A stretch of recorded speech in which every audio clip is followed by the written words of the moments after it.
Dios me los bendiga, mis amados. La realidad de la iglesia primitiva.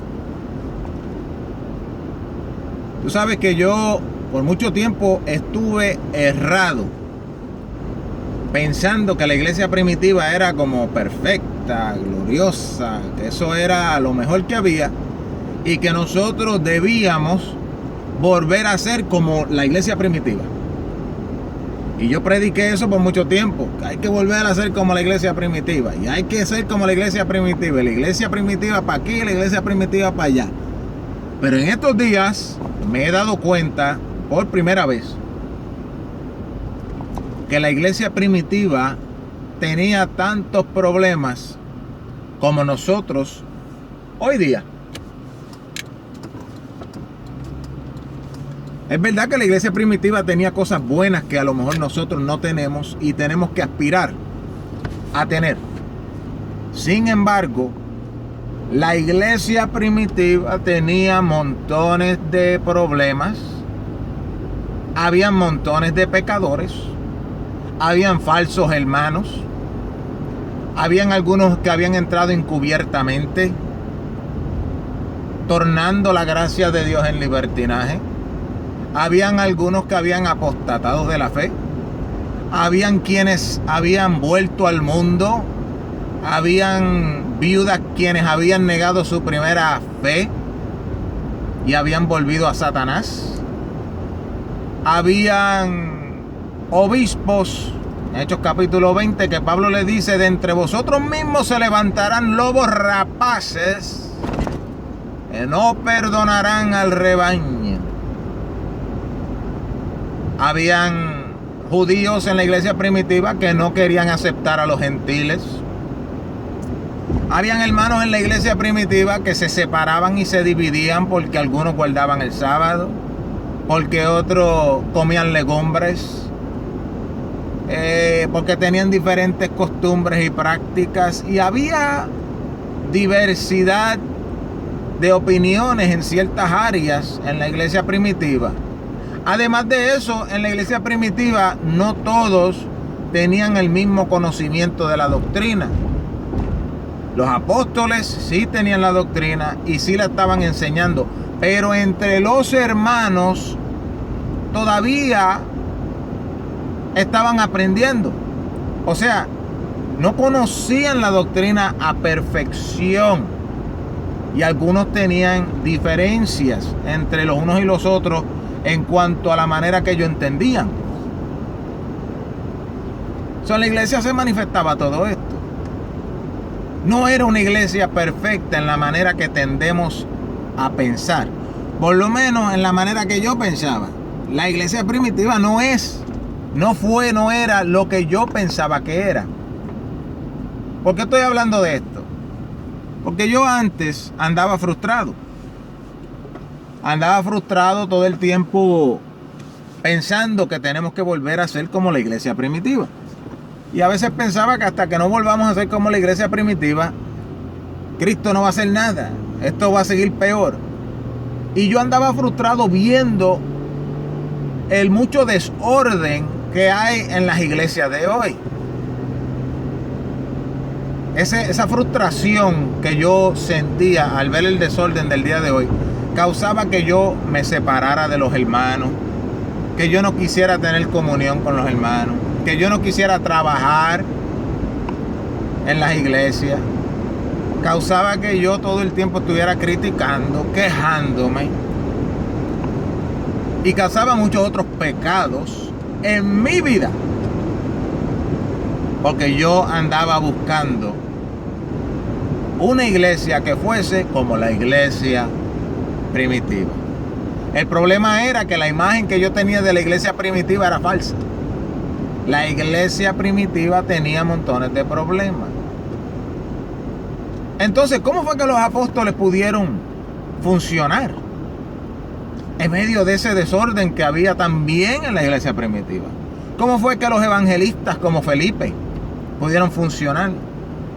Ministros como Esteban y otros pudieron funcionar. ¿Cómo fue que Timoteo pudo funcionar en un lugar donde él era menospreciado por ser joven, donde no se querían someter a la sana doctrina. ¿Cómo pudieron funcionar? Me di de cuenta que aunque en la iglesia primitiva hubo desorden, hubieron personas que no se quisieron someter, hubieron pecadores, algunos gravísimos, a tal nivel que Pablo mandó a botarlo de la iglesia. Aunque eso todo se manifestaba, pero hubieron hermanos que se enfocaron simplemente en hacer la voluntad de Dios en su vida. Cumplir el ministerio que Dios les había dado. Utilizar los talentos que Dios les había dado. Manifestar los dones que Dios les había dado para la edificación o construcción de la iglesia de Cristo, que es su cuerpo. Con razón, Pablo le dice a Timoteo: cumple tu ministerio, haz la obra de evangelista. Alabado sea Dios. Le dice estas palabras porque Timoteo se encontraba en medio de una situación difícil, en medio de una iglesia llena de pleitos, contiendas y peleas, en medio de una iglesia donde habían otros ministerios que se oponían a él, otros ancianos que se oponían a él. Alabado sea Dios. A tal nivel que el mismo Pablo le dice: mira, a un anciano no lo reprendas. No, ten cuidado. Aunque estén haciendo las cosas mal, no te vuelvas loco, no explotes. Aleluya. Haz las cosas en el orden del Espíritu. Habla con él, llévalo a ver si se arrepiente. Doctrina con toda paciencia. Pero él le dice: enfócate, cumple tu ministerio, haz la obra de evangelista. En medio del desorden que tú ves, Timoteo, no te vuelvas loco, no abandones la iglesia, no dejes de tener comunión con los hermanos. Busca congregarte o juntarte con aquellos que buscan a Dios de puro corazón. Mira qué consejo más lindo le da Pablo a Timoteo. ¿Por qué? Porque Timoteo estaba frustrado. Timoteo estaba que no podía más. Timoteo hasta se estaba acobardando. La presión que le estaban metiendo las otras personas estaba causando cobardía en la vida de Timoteo. Y Pablo le dice: Dios no nos ha dado el espíritu de cobardía, sino que nos ha dado el espíritu de amor, poder y templanza. ¿Por qué hablo de esto, mi hermano? Porque muchos de nosotros que amamos la doctrina estamos frustrados.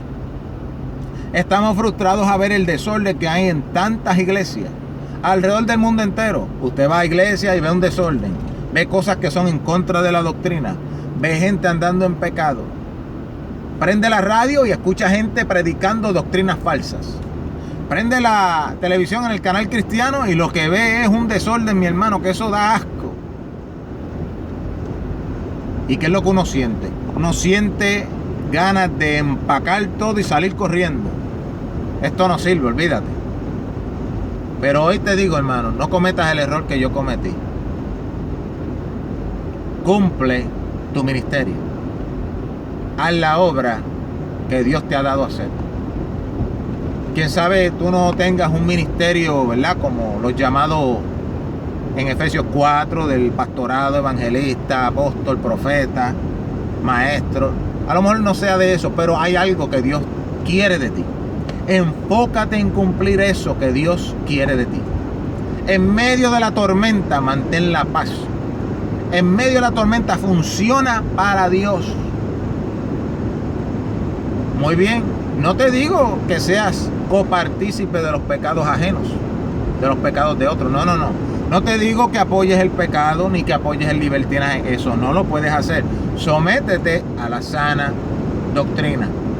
Pero cuando tú veas que otros no se están sometiendo a la sana doctrina, no permitas que eso cause que tú te apartes de la obra de Dios. No permitas que eso cause que tú te frustres en la obra de Dios.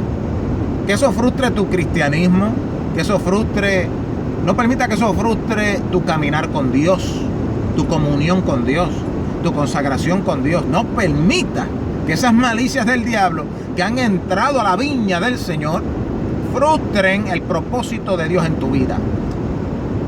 Cumple tu ministerio. Haz la obra que Dios te ha dado a hacer. Alabanza. Yo caí en esa trampa porque yo pensaba que debíamos ser como la iglesia primitiva. Pero el problema es que yo pensaba también que la iglesia primitiva, eso era una perfección bella, donde todos los hermanos se amaban, todo el mundo tenía una doctrina perfecta, todo el mundo hacía todo bien y que eso era puro milagro y pura gloria día tras día. Mi hermano, todo el libro de los Hechos y todas las epístolas del Nuevo Testamento nos dejan ver problema tras problema tras problema en la iglesia primitiva. Las epístolas fueron escritas en un periodo histórico de aproximadamente, no sé, alrededor de 50 años, algo así, quién sabe más. Y en esos 50 años tú puedes ver que los problemas nunca se acabaron. ¿Por qué es así? ¿Por qué la iglesia fue así y continúa siendo de esta manera? Es porque en Efesios 4 se revela que la iglesia es como un organismo. Es una nueva criatura que cuando primero nace es un bebé. Y ese bebé todavía no sabe muchas cosas. Ese bebé todavía está necesitado de leche. Y ese bebé a veces se comporta mal. Cuando va creciendo a niño se pone, quién sabe, hasta travieso. Cuando es joven a lo mejor se cree la gran cosa y todavía no sabe nada. Y en Efesios 4 se dice que los ministerios fueron puestos por el Señor para ayudar a ese bebé a crecer y llegar a la estatura de un varón perfecto. ¿Qué es la estatura de un varón perfecto? Es parecerse a Jesucristo. Entonces la iglesia funcionará perfectamente como debe, cuando sea como Cristo. Mientras tanto, la iglesia es un organismo que está creciendo. Y mientras esté creciendo, no es perfecta. Va a tener sus problemas, va a tener sus faltas, va a tener áreas donde le falta el conocimiento, cosas que no va a entender, doctrinas que no va a entender. Pero ahí vamos, creciendo. Obviamente esto no incluye el pecado. En la iglesia desde niño, cuando tú eres una nueva criatura, tú mueres al pecado. Esto no tiene que ver con permitir el pecado en la iglesia. Esto tiene que ver con desarrollo espiritual, conocer las cosas espirituales, entender las cosas espirituales y darle oportunidad a otros hermanos que a lo mejor todavía están en un desarrollo menos que el tuyo, darle oportunidad a ellos que ellos vayan creciendo y lleguen a estar más o menos contigo. Y entender que también van a haber hermanos que van a estar más arriba de ti, que saben más que tú. Y mientras tú piensas que tú tienes toda la doctrina perfecta, va a haber uno que va a salir con algo que tú nunca has escuchado y tú vas a decir, tú estás loco, muchacho, eso no es así, que si esto. Y lo que tú no sabes es que ese hermano ha adquirido más conocimiento que tú. Así que recuérdate que es por el fruto que se conoce a la persona. Vela los frutos de las personas. Porque puede que tú estés rechazando a una persona que tiene un fruto espiritual mayor que el tuyo. Y tiene una revelación espiritual más perfecta que la tuya. Y tú, por creerte súper sabio y súper santo, rechaces al que es más agradable a Dios que tú. Hermano, tenemos que todos, léete en Efesios 4, ponle mucha atención, del 11 como hasta el 16. Esto es un crecimiento. Por eso es que la iglesia nunca se vio como que era perfecta. Siempre tuvo sus problemas. Y además de estar en un crecimiento que indica que está incompleta, no hay una perfección porque está creciendo. Además de ese crecimiento que todavía le falta, viene el diablo y siembra cizaña. Eso va a crear más problemas todavía en el pueblo de Dios. Y siempre va a haber esta batalla. Van a haber algunos que no sufrirán la sana doctrina. Van a haber algunos que van a apostatar. Van a haber algunos que causan tropiezos en contra de la doctrina. De estos la Biblia dice que nos separemos. Pero de los hermanos que simplemente pues no entienden algo, los hermanos que todavía están luchando por entender y crecer y santificarse, la Biblia no dice que nos separemos de ellos. La Biblia dice que los ayudemos a crecer. Si tú estás más arriba, la Biblia te manda a ayudar a los que están abajo. ayuda al pobre. Eso es una pobreza espiritual. De lo que tú tienes, la riqueza espiritual que tú tienes, dale a él para que él suba al nivel contigo y no haya desavenencia en el cuerpo, todos iguales. Hasta que todos lleguemos a la unidad de la fe, una sola doctrina, una sola fe, un solo bautismo, un solo Señor, un solo Espíritu, un solo Dios y Padre de todos. Esa es la perfección. La comunión en la luz de Jesucristo, perfecta, a plenitud. Entonces el templo de Dios está completo y ahí puede venir Dios y habitar por los siglos juntamente con nosotros en comunión perfecta, en completa paz y armonía por los siglos. Mientras tanto, estamos todos en crecimiento. No en crecimiento de pecado, no en crecimiento de libertinaje, no, mi hermano. Es que eso quiere decir que hay falsos hermanos en la iglesia. Pablo luchó con eso también, que él a veces estaba cercado de montones de oposiciones y una de ellas era los falsos hermanos. Existían desde la iglesia primitiva falsos hermanos, falsos profetas, falsos maestros.